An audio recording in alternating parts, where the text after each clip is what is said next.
Hello student, welcome to my YouTube channel. और आज इस वीडियो में हम लोग डिस्कस करने वाले हैं गैस्ट्रुलेशन के बारे में। इससे पहले मैंने आपको बताया था क्लीवेज के बारे में, इम्प्लांटेशन के बारे में। तो आज इस वीडियो में यानी कि गैस्ट्रुलेशन के इस वीडियो लेक्चर में भी हम लोग बेसिक से शुरू करेंगे।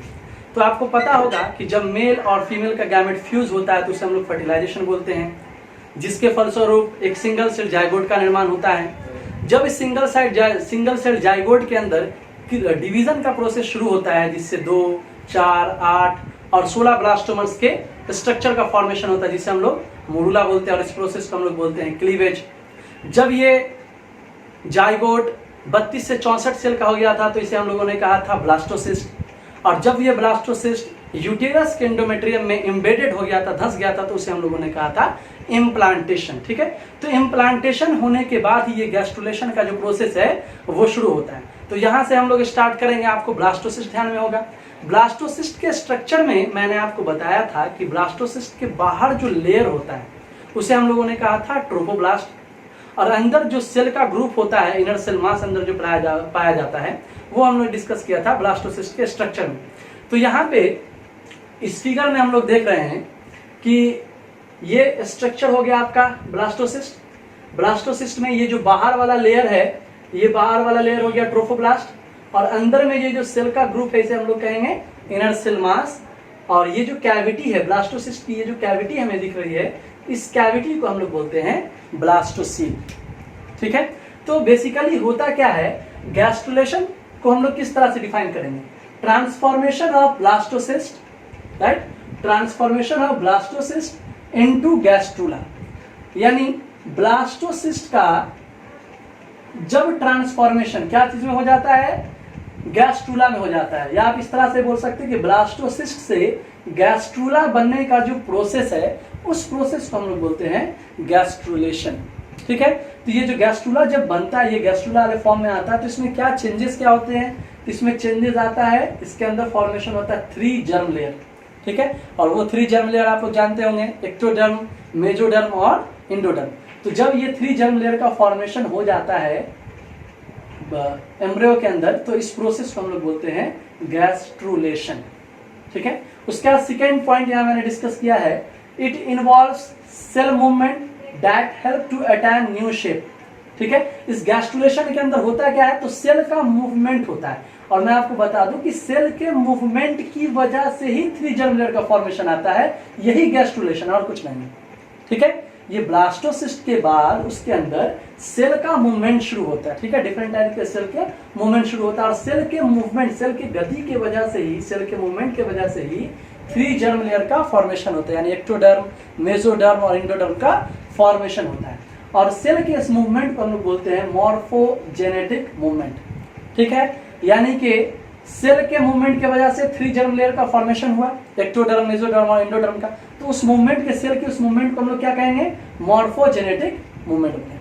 ठीक है, तो एकदम सिंपली आप याद रख सकते हैं कि ब्लास्टोसिस्ट से गैस्ट्रुला का बनना क्या कहलाता है? गैस्ट्रुलेशन कहलाता है। गैस्ट्रुलेशन के अंदर सेल का मूवमेंट होता है, जिसके वजह से एक नए शेप में ब्लास्टोसिस्ट जो है एक नए शेप में आता है, और सेल के इस मूवमेंट को हम लोग क्या कहते हैं? मॉर्फोजेनेटिक मूवमेंट बोलते हैं। ठीक है, तो हम लोग डायग्राम से यहाँ समझने का कोशिश करते हैं कि आखिर ब्लास्टोसिस्ट से गैस्ट्रुला का जो ट्रांसफॉर्मेशन होता है, यानी कि उसमें जो 3 जर्म लेयर्स बनते हैं वो किस तरह से बनते हैं, क्या क्या चेंजेस होता है, किस तरह से उसके शेप में चेंजेस आता है, ये सब बात हम लोग बाय फिगर डिस्कस करेंगे यहाँ। तो ये ब्लास्टोसिस्ट का डायग्राम है, जिसमें बाहर की तरफ एक लेयर है ट्रोफोब्लास्ट, सेल का ग्रुप इनर सेल मास, और ब्लास्टोसिस्ट की ये जो कैविटी, इसे हम लोग कहते हैं ब्लास्टोसील। ये पहले हमने इम्प्लांटेशन में भी पढ़ रखा है, पढ़ा था। ओके, अब देखिए होता क्या है कि यहाँ पे जो इनर सेल मास है, ठीक है, यहाँ पे जो इनर सेल मास है, ट्रोफोब्लास्ट उसी तरह से रह जाएगा।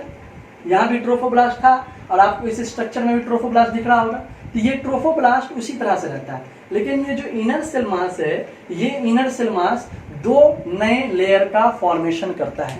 ठीक है, ब्लास्टोसिस्ट का जो इनर सेल मास है, ये इनर सेल मास कितना लेयर बनाएगा? 2 लेयर बनाएगा। एक अपर लेयर होता है जिसे हम लोग कहते हैं एपीब्लास्ट, ठीक है, और एक लोअर लेयर होता है जिसे हम लोग कहते हैं हाइपोब्लास्ट। तो ये जो यहाँ पे जो आपको चेंजेस दिख रहा है, ये क्या चेंजेस हुआ? ट्रोफोब्लास्ट तो उसी पोजीशन पर रहा जहां वो था। जो इनर सेल मास था ब्लास्टोसिस्ट का वो सिर्फ चेंजेस हो गया दो डिफरेंट लेयर में। जो अपर लेयर है वो होगा एपीब्लास्ट, जो लोअर लेयर है उसे हम लोग कहेंगे हाइपोब्लास्ट, और ये सेम पोजीशन पर है ब्लास्टोसिस्ट। ठीक है, यहां तक कोई दिक्कत नहीं है। अब आइए नेक्स्ट फिगर में हम लोग यहाँ देखते हैं, इस वाले हम लोग डायग्राम में देखते हैं क्या हो रहा है। यहाँ पे फिर बाहर की तरफ जो हमारा लेयर है, ये वाला जो लेयर है बाहर की तरफ, ये हमारा सेम लेयर होगा ट्रोफोब्लास्ट। यहाँ पे मैंने नाम मेंशन किया है, ये बाहर वाला लेयर क्या है, ट्रोफोब्लास्ट है हम लोग का। ट्रोफोब्लास्ट के बाद जो इनर सेल मास डिवाइड हुआ था आपका एपीब्लास्ट हाइपोब्लास्ट में, तो यहाँ आपको दिख जाएगा नीचे की तरफ हाइपोब्लास्ट, और ऊपर वाला जो सेल है ये हो गया आपका एपीब्लास्ट। क्या होगा, एपीब्लास्ट। और एपीब्लास्ट के ऊपर ये जो आपको कैविटी दिख रहा है, ये वाला जो कैविटी जहां पर मैंने फ्लूइड भरा, ठीक है, ये जो कैविटी है एपीब्लास्ट के ऊपर, इस कैविटी को हम लोग कहते हैं एमनियोटिक कैविटी। ठीक है, और ये जो लेयर का फॉर्मेशन हुआ, ये जो नए लेयर का फॉर्मेशन हो रहा है, इस नए लेयर को हम लोग कहते हैं एमनियन। क्या बोलेंगे, एमनियन। ठीक है, या मैं एक बार रिपीट कर रहा हूं कि क्या हुआ। एपीब्लास्ट और हाइपोब्लास्ट बनने के बाद एपीब्लास्ट के ऊपर की तरफ, एपीब्लास्ट से ऊपर की तरफ एक लेयर का फॉर्मेशन हो रहा है। इस लेयर को हम लोग क्या बोलते हैं, एमनियन, और ये बना होगा किस सेल से, एमनियोजेनिक सेल से। ठीक है, और फिर यहाँ पर हम लोग देख रहे हैं कि एपीब्लास्ट, ये वाला लेयर हमारा एपीब्लास्ट और एमनियन, इसके बीच में क्या है, कैविटी है, और इस कैविटी को हम लोग बोलते हैं एमनियोटिक कैविटी। और इस कैविटी में फ्लूइड भरा हुआ होता है जिसे हम लोग कहते हैं एमनियोटिक फ्लूइड। यहाँ तक का बात क्लियर है। मैं एक बार रिपीट कर रहा हूं, इसको फिर से देखिए। ये हमारा ब्लास्टोसिस्ट है जिसमें बाहर की तरफ ट्रोफोब्लास्ट और अंदर की तरफ इनर सेल मास है, और ब्लास्टोसिस्ट की ये जो कैविटी है ये क्या हो गई, ब्लास्टोसिस्ट। ठीक है, ट्रोफोब्लास्ट, इनर सेल मास और ब्लास्टोसिस्ट। फिर नेक्स्ट स्टेज में हम लोगों ने क्या देखा कि नेक्स्ट स्टेज में ब्लास्टोसिल सेम पोजीशन पर है, ट्रोफोब्लास्ट भी आउटर लेयर के फॉर्म में है। सिर्फ चेंजेस कहां हो रहा है, तो इनर सेल मास में। ये जो इनर सेल मास है ये डिफरेंशिएट होके दो नए लेयर का फॉर्मेशन कर रहा है। कितना नया लेयर बना रहा है, दो नया लेयर। तो जो अपर वाला लेयर है उसे हम लोग कहेंगे एपीब्लास्ट। ठीक है, और जो नीचे वाला लेयर है एपीब्लास्ट के ठीक नीचे जो नया लेयर बना उसे हम लोग कहेंगे हाइपोब्लास्ट। तो ये दोनों लेयर किसका बना हुआ है, इनर सेल मास का। उसके बाद नेक्स्ट स्टेप में मैंने आपको यहाँ डायग्राम के अंदर बताया कि ये जो एपीब्लास्ट है, एपीब्लास्ट के ऊपर, यहाँ एपीब्लास्ट के ऊपर एक नए लेयर का फॉर्मेशन हुआ जिसे हम लोगों ने कहा एमनियन। और एमनियन और एपीब्लास्ट के बीच में ये जो कैविटी है इसे हम लोग कहेंगे एमनियोटिक कैविटी। और इस एमनियोटिक कैविटी में फ्लूइड भरा होता है जिसे हम लोग कहते हैं एमनियोटिक फ्लूइड। और ये जो कैविटी है आपकी, जिसे हम लोग पहले ब्लास्टोसील कह रहे थे, यहाँ पे फॉर्मेशन हुआ एक नए स्ट्रक्चर का जिसे हम लोग कहते हैं यॉर्क सेक। तो इस वाले डायग्राम में हम लोगों को क्या क्या मिल गया, amnion, amniotic cavity, amniotic cavity के अंदर भरा हुआ फ्लूइड, एमनियोटिक फ्लूइड, और हाइपोब्लास्ट के नीचे एक सैक, एक पाउच लाइक स्ट्रक्चर है, और इस पाउच लाइक स्ट्रक्चर को हम लोग बोलते हैं यॉर्क सैक। ठीक है, चलिए ठीक है, देखिए यहाँ। तो नेक्स्ट फिगर के नेक्स्ट स्टेज की तरफ हम लोग देखते हैं कि क्या हो रहा है। अब इस लेयर में देखते हैं, इस वाले डायग्राम में हम लोग देखते हैं कि क्या हो रहा है। यहाँ पे फिर से आप पहचानने की कोशिश कीजिए जो हम लोगों ने पहले देखा। ये वाला जो लेयर है नीचे वाला, ये हो गया आपका हाइपोब्लास्ट। ठीक है, इसे हम लोग क्या कहेंगे, हाइपोब्लास्ट। सेम यहाँ भी है, यहाँ भी हाइपोब्लास्ट उसी पोजीशन पर है। हाइपोब्लास्ट के जो ऊपर लेयर था उसका नाम हम लोगों ने क्या रखा था, एपीब्लास्ट। ठीक है, एपीब्लास्ट ऊपर और हाइपोब्लास्ट नीचे। ठीक है, एपीब्लास्ट के ऊपर जो कैविटी बनी थी, इस वाले फिगर में हम लोगों ने देखा था कि एपीब्लास्ट के ऊपर जो कैविटी थी उस कैविटी को हमने कहा था एमनियोटिक कैविटी। और एमनियोटिक कैविटी के जो ऊपर लेयर है उसे हम लोग कहते हैं एमनियन। ठीक है, इसी एमनियोटिक कैविटी में मैंने वहां पर फ्लूइड भी दिखाया था जिसे हम लोग कहते हैं एमनियोटिक फ्लूइड। ठीक है, पीछे वाले फिगर में। तो यहाँ हो गया आपका ये हाइपोब्लास्ट, हाइपोब्लास्ट के ऊपर एपीब्लास्ट, एपीब्लास्ट के ऊपर जो कैविटी है इसे हम लोग कहेंगे एमनियोटिक कैविटी। और ये जो लेयर से सराउंडेड है, ये जो लेयर है इसे हम लोग कहते हैं एमनियन। इसे हम लोग क्या कहेंगे, एमनियन। और ये कंप्लीट स्ट्रक्चर एक एक्स्ट्रा एम्ब्रियोनिक मेम्ब्रेन से सराउंडेड होता है। यहाँ पे एक नया मेम्ब्रेन बना, यहाँ पे वो मेम्ब्रेन नहीं है, यहाँ पे एक नए मेम्ब्रेन का फॉर्मेशन हुआ और उस मेम्ब्रेन को हम लोग कहेंगे कोरियन। इस मेम्ब्रेन को हम लोग क्या कहते हैं, कोरियन। और इस कोरियन से आप देख रहे हैं कुछ फिंगर लाइक प्रोजेक्शन निकल रहे हैं। ठीक है, यहाँ कोरियन से कुछ फिंगर लाइक प्रोजेक्शन निकल रहा है, और इस फिंगर लाइक प्रोजेक्शन को हम लोग बोलते हैं कोरियोनिक विलाई। क्या बोलते हैं इसे हम लोग, कोरियोनिक विलाई। आगे चलकर यही कोरियोनिक विलाई प्लासेंटा का फॉर्मेशन करता है। राइट, प्लासेंटा का फॉर्मेशन किससे होगा, इसी कोरियोनिक विलाई से होगा। और फिर उस प्लासेंटा से ही मदर से फीटस के अंदर ऑक्सीजन न्यूट्रिशन का ट्रांसपोर्ट शुरू होता है। चलिए, तो इस स्टेज में समझ में आ गया कि क्या बना, हाइपोब्लास्ट, एपीब्लास्ट, एपीब्लास्ट के ऊपर एमनियोटिक कैविटी, ये पहले ही बना था। एमनियोटिक कैविटी के ऊपर जो लेयर था हमने यहाँ पर बताया था उसे हम लोग कहते हैं एमनियन, और ये हो गया आपका यॉर्क शेल, और इसके बाहर एक एक्स्ट्रा एम्ब्रियोनिक मेम्ब्रेन का फॉर्मेशन हुआ। ठीक है, इस स्ट्रक्चर के बाहर एक एक्स्ट्रा एम्ब्रियोनिक मेम्ब्रेन का फॉर्मेशन हुआ, और इस एक्स्ट्रा एम्ब्रियोनिक मेम्ब्रेन को हम लोगों ने कहा कोरियन। इस कोरियन से कुछ फिंगर लाइक प्रोजेक्शन निकला हुआ था जिसे हम लोगों ने कहा कोरियोनिक विलाई, और ये कोरियोनिक विलाई ही आगे जाके फॉर्मेशन करता है प्लासेंटा का, और उसी प्लासेंटा के थ्रू मदर से फीटस में, यानी जो डेवलप कर रहा है मदर के बॉडी में, जो जाइगोट एम्ब्रियो डेवलप कर रहा है, उसको मिलता है ऑक्सीजन न्यूट्रिशन। राइट, चलिए तो अब हम लोग नेक्स्ट स्टेज में चलते हैं फिगर के। यहाँ पर कोरियन, कोरियोनिक विलाई वगैरह बन गया। अब देखिए नेक्स्ट स्टेज में क्या होता है, फिर से कुछ पॉइंट यहाँ पर रिपीट होगा। आप पहचानिए इस फिगर को, ये हाइपोब्लास्ट है।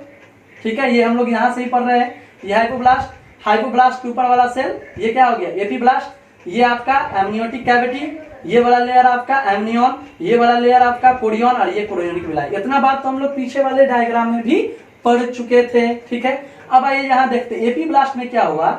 यहाँ पे कुछ सेल्स एक कॉर्ड लाइक स्ट्रक्चर बना है। ठीक है, जिसका एक एंड जो है वो हेड की तरह है और जो दूसरा एंड है वो टेल है। ठीक है, तो ये जो स्ट्रक्चर यहाँ पे बन रहा है एपीब्लास्ट पर, इस स्ट्रक्चर को हम लोग बोलते हैं प्रिमिटिव स्ट्रिक।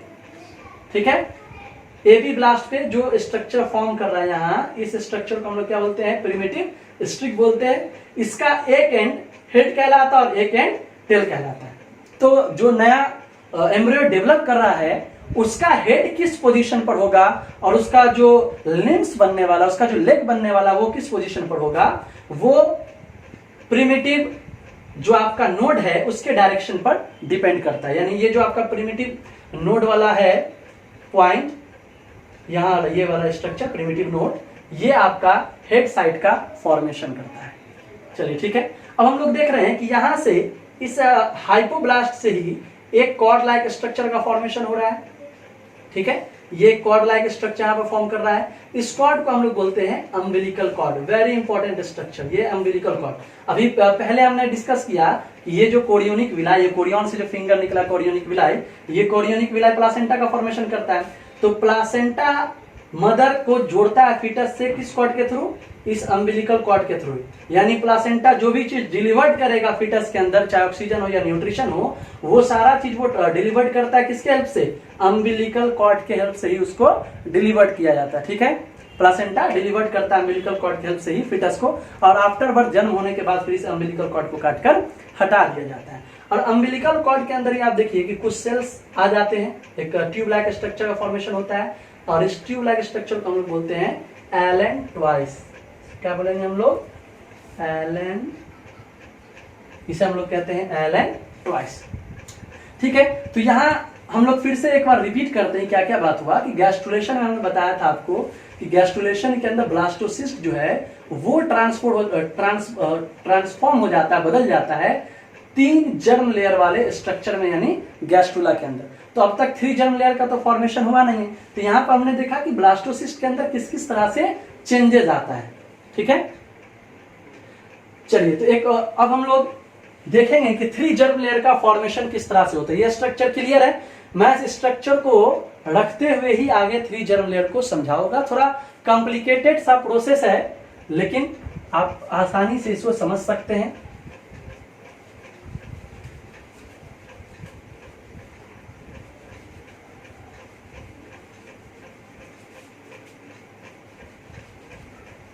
चलिए तो हम लोग को अब देखना है कि जो 3 जर्म लेयर है, एक्टोडर्म, मेसोडर्म और इंडोडर्म, उस 3 जर्म लेयर का फॉर्मेशन कैसे होता है। तो मैं यहाँ पर फिर से एक बार बेसिक से आपको रिपीट कर रहा हूँ ताकि आप पूरा प्रोसेस अच्छे से समझे कि किस तरह से 3 जर्म लेयर का फॉर्मेशन हुआ। आपको ब्लास्टोसिस्ट याद होगा। ठीक है, ब्लास्टोसिस्ट में बाहर की तरफ जो लेयर होता है हम लोग उसको क्या कहते हैं, ट्रोफोब्लास्ट। अच्छे समझने की कोशिश कीजिए, इजिली आप समझ जाएंगे इसको। फिर मैंने यहाँ पे इस तरह से बनाया था, ये क्या है, इनर सेल मास। ठीक है, ये हो गया हमारा इनर सेल मास, और ये जो स्ट्रक्चर ये हो गया आपका ब्लास्टोसिस्ट। ठीक है, यही है ब्लास्टोसिस्ट। और जब ये ब्लास्टोसिस्ट चेंज हो जाएगा, बदल जाएगा गैस्ट्रुला में, यानी 3 जर्म लेयर कंटेनिंग गैस्ट्रुला में, तो उस प्रोसेस को हम लोग बोलेंगे गैस्ट्रुलेशन। ठीक है, तो ब्लास्टोसिस्ट है, अब हम लोग को किसमें इसको ट्रांसफॉर्म करना है, 3 जर्म लेयर वाले गैस्ट्रुला में ट्रांसफॉर्म करना है, तो ये हो जाएगा प्रोसेस क्या, गैस्ट्रुलेशन। तो देखते हैं कि कैसे इसके अंदर चेंजेस आता है। ठीक है, ये ट्रोफोब्लास्ट, यहाँ देखिए नेक्स्ट फिगर में आप देखिए, ये ट्रोफोब्लास्ट इसी तरह से है। ठीक है, यहाँ पे जो inner cell mass ICM inner cell mass, ये इनर सेल मास यहाँ पे 2 सेल्स का फॉर्मेशन करता है, सॉरी 2 लेयर्स का फॉर्मेशन करेगा, मैंने सेल बोल दिया था।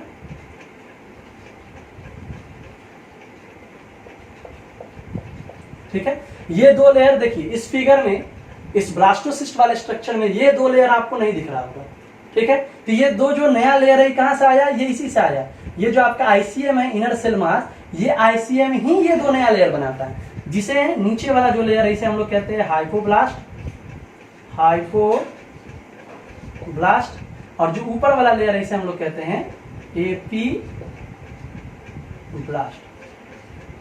ठीक है, ये इनर सेल मास 2 लेयर में कन्वर्ट कर गया, हाइपोब्लास्ट और एपीब्लास्ट, और ये स्ट्रक्चर आपका सेम है, ब्लास्टोसील, और ये लेयर आपका हो गया ट्रोफोब्लास्ट। तो क्या चेंजिंग आया ब्लास्टोसिस्ट में, और ये जो अभी एक जो नया डायग्राम मैंने ड्रॉ किया, इसमें क्या फर्क है, तो यहाँ पे सारे स्ट्रक्चर सेम है, सिर्फ जो इनर सेल मास है उसने 2 नए लेयर का फॉर्मेशन किया, हाइपोब्लास्ट और एपीब्लास्ट का। चलिए ठीक है, अब देखते हैं कि इसमें क्या चेंजेस आता है। नेक्स्ट स्टेप, यहाँ पर तो 2 लेयर हम लोगों ने बना लिया, हाइपोब्लास्ट और एपीब्लास्ट। अब देखिए नेक्स्ट स्टेप में क्या होता है।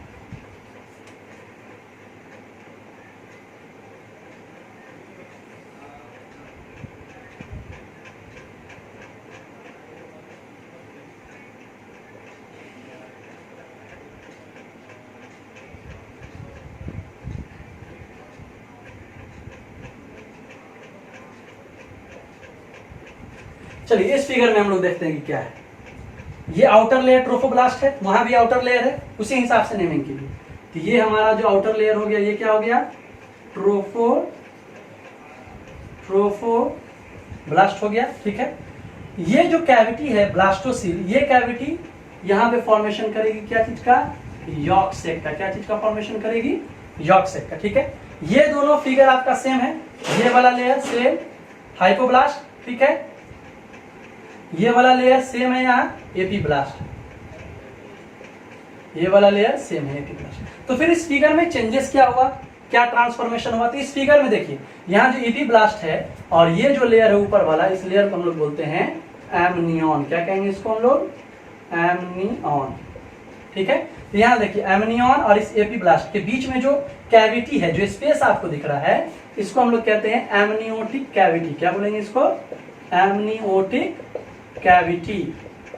ठीक है, और इस एमनियोटिक कैविटी में फ्लूइड फील्ड होता है, फ्लूइड भरा हुआ होता है, और इस फ्लूइड फील्ड कैविटी को हम लोग, जो यहाँ पे फ्लूइड फील्ड है उसको हम लोग कहते हैं amniotic fluid, amniotic fluid.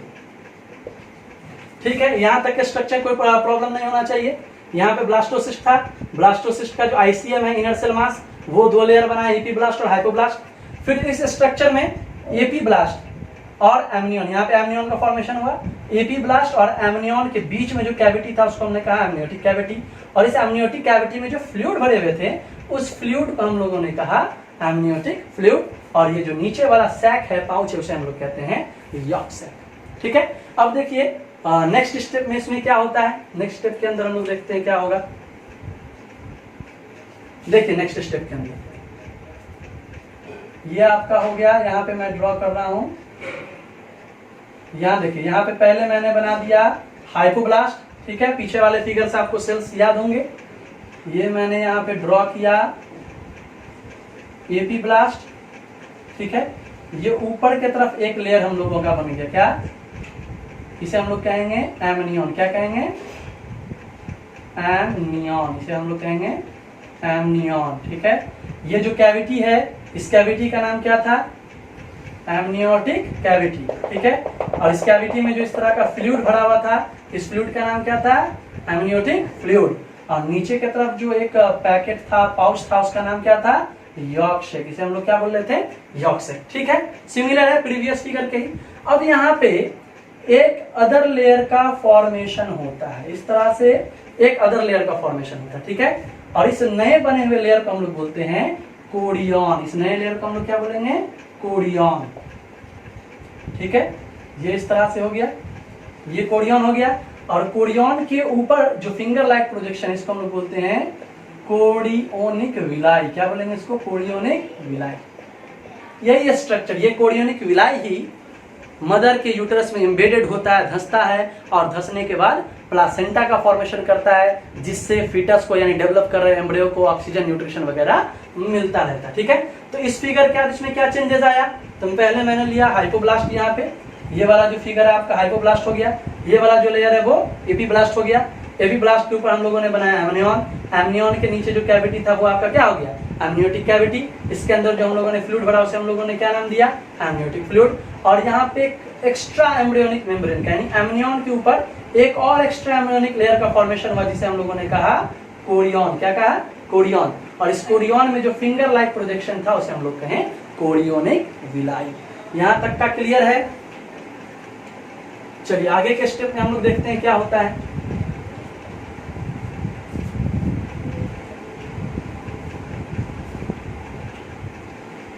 Chorionic villi तक हम लोग बना चुके हैं। ठीक है, अब देखिए आगे क्या होगा। तो मैं फिर से रिपीट कर रहा हूं कुछ स्ट्रक्चर, आप देखेंगे ये हम लोग क्या बना रहे हैं, आपको ध्यान में होगा क्या बना रहे हैं। ये है हमारा हाइपोब्लास्ट। ठीक है, हाइपोब्लास्ट के ऊपर ये क्या हो गया, हाइपोब्लास्ट के ऊपर वाला लेयर क्या कहलाता है, एपीब्लास्ट। ये हो गया एपीब्लास्ट। एपीब्लास्ट के ऊपर जो होता है मेम्ब्रेन, उसको हम लोग क्या बोलते हैं, एमनियन।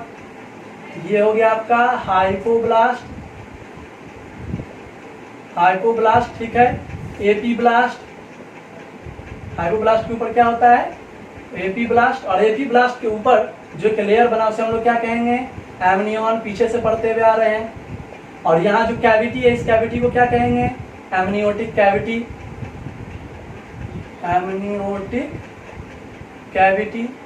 ठीक है, और इसमें जो फ्लूइड भर गया, इस फ्लूइड को हम लोग बोलते हैं, यहाँ पर भरे हुए फ्लूइड को हम लोग क्या बोलेंगे, एमनियोटिक फ्लूइड। इसको क्या कहा जाएगा, एमनियोटिक फ्लूइड कहेंगे इसका, एमनियोटिक।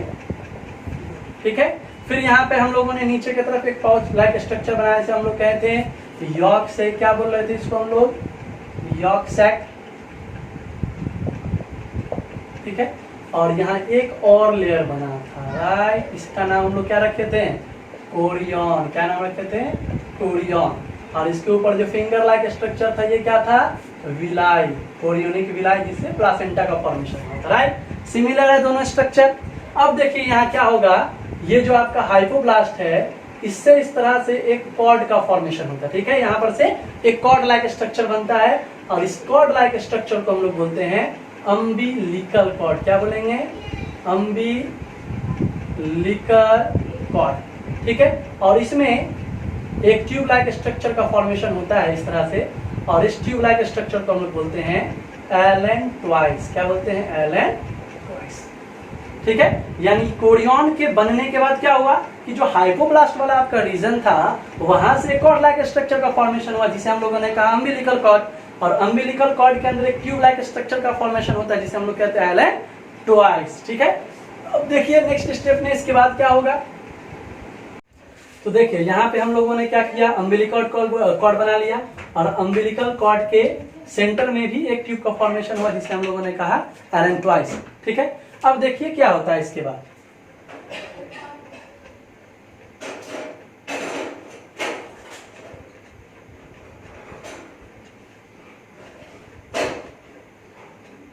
यहाँ ये तो ईपीब्लास्ट वाला लेयर है, ये एमनियन हो गया आपका। तो यहाँ ईपीब्लास्ट के सेल्स में बना रहा हूँ। ठीक है, ईपीब्लास्ट के सेल्स के बीच में ही एक लेयर का फॉर्मेशन हुआ, इसे हम लोग कहते हैं प्रिमिटिव स्ट्रिक। क्या कहेंगे, प्रिमिटिव स्ट्रिक। और ये जो नोब लाइक स्ट्रक्चर, ये वाला जो नोब लाइक स्ट्रक्चर है, इसे हम लोग कहते हैं प्रिमिटिव नोड। क्या कहेंगे, प्रिमिटिव नोड कहा जाता है इसको। ठीक है, इसे हम लोग कहते हैं प्रिमिटिव नोड, ठीक है। तो ये वाले जो सेल्स है ये क्या है, एपीब्लास्ट के सेल्स है जो नीचे की तरफ से धीरे धीरे निकलना शुरू होता है। यहाँ पे हमने एक लेयर बनाया, एपीब्लास्ट के नीचे कौन सा लेयर होता है, हाइपोब्लास्ट, हम लोग जानते हैं। तो यहाँ पे जो एपीब्लास्ट के सेल्स हैं वो धीरे धीरे आते हैं और आने के बाद रिप्लेस कर देते हैं इस हाइपोब्लास्ट के लेयर को, ठीक है। यानी ये लेयर पहले क्या था, हाइपोब्लास्ट था, अब ये रिप्लेस हो चुका है किससे, अब ये रिप्लेस हो चुका है एपीब्लास्ट के सेल से, ठीक है। तो ये वाला जो लेयर है एपीब्लास्ट के सेल्स का जो लेयर है इसे हम लोग कहेंगे एक्टोडर्म। क्या कहेंगे इसे हम लोग, एक्टोडर्म, जो आउटर जर्म लेयर होता है, ठीक है। और इस दोनों लेयर के बीच में, यानी यहाँ पे जो हाइपोब्लास्ट का लेयर था जो रिप्लेस हुआ एपीब्लास्ट के सेल्स के थ्रू, यहाँ पे कुछ लूजली पैक्ड सेल्स होते हैं जिसे हम लोग कहते हैं मेसोडर्म। क्या कहेंगे, मेसोडर्म, ठीक है। और ये मेसोडर्म मिडिल जर्म लेयर होता है और ये वाला जो लेयर है जो अभी रिप्लेस हुआ है एपीब्लास्ट के सेल से, इस लेयर को हम लोग कहते हैं एंडोडर्म, ठीक है। ये इनर लेयर होता है या इनर जर्म लेयर होता है। तो इस तरह से इस पूरे प्रोसेस से गुजरने के बाद एक ब्लास्टोसिस्ट जो है वो इस पूरे प्रोसेस से गुजरने के बाद, इतना ट्रांसफॉर्मेशन होने के बाद इसके अंदर इस 3 जर्म लेयर का फॉर्मेशन होता है जो एक्चुअल में गैस्ट्रुलेशन की जिसकी हम लोग बात कर रहे थे। इसी तीनों लेयर का बनना, इस तीनों जर्म लेयर का बनना सेल के मूवमेंट की वजह से, इस प्रोसेस को हम लोग बोलते हैं गैस्ट्रुलेशन।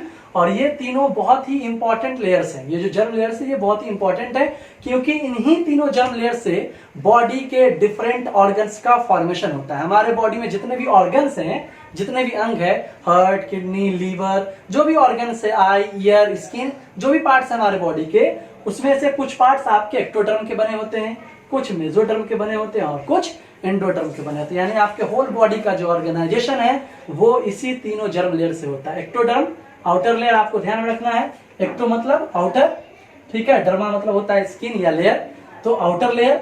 मेसोडर्म, मेसो का मतलब हो जाएगा मिडिल, मिडिल लेयर, ठीक है। और एंडो मतलब होता है inner, endoderm means inner layer, ठीक है। चलिए, तो यहाँ पे आज के इस वीडियो में हम लोगों ने डिस्कस किया गैस्ट्रुलेशन के बारे में। हालांकि ये थोड़ा सा कॉम्प्लेक्स प्रोसेस है अगर मैं डायग्राम के हिसाब से बात करूं तो, लेकिन इसे अगर आप 2 बार 3 बार रिपीट करके अच्छे से समझने की कोशिश करें तो आसानी से समझा जा सकता है, ठीक है। नेक्स्ट वीडियो में हम लोग डिस्कस करेंगे प्लासेंटा के फॉर्मेशन, प्लासेंटा के स्ट्रक्चर और उसके फंक्शंस के बारे में। Thank you.